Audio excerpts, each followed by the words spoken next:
पाकिस्तानाने भारतावरती जो भ्याड हल्ला काही दिवसांपूर्वी केला होता, दहशतवाद्यांच्या माध्यमातून भारतावरती कायम हल्ला करत राहणं, जगामधील सर्व दहशतवाद्यांना आश्रय देणं, हे पाकिस्तानाला नेहमी भोवळल्या तरीसुद्धा त्यांनी कधी शिकवण घेतली नाही.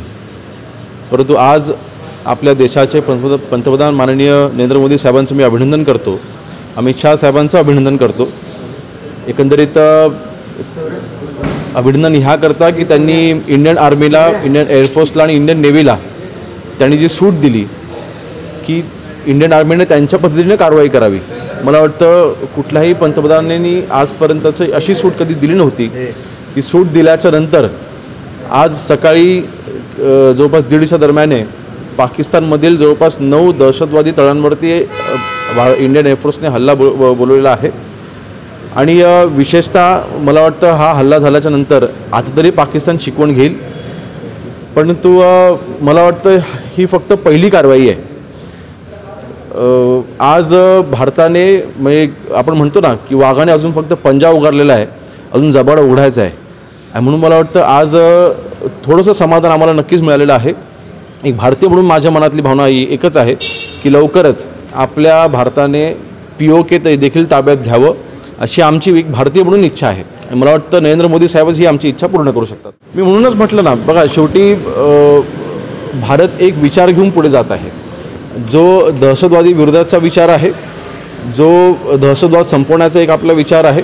आणि अशा वेळेला आपल्या शेजारचाच असलेला देश जर का दहशतवाद्यांना तिथे आश्रय देत असेल आणि त्याचं जर का भारतावरती नुकसान होत असेल तर नक्कीच ऑपरेशन सिंदूर हे अतिशय महत्त्वाचं होतं. मला वाटतं 10 वाजता आपले इंडियन एअरफोर्स इथे पत्रकार परिषद घेणार आहे, त्यामधून अजून खुलासे होतीलच.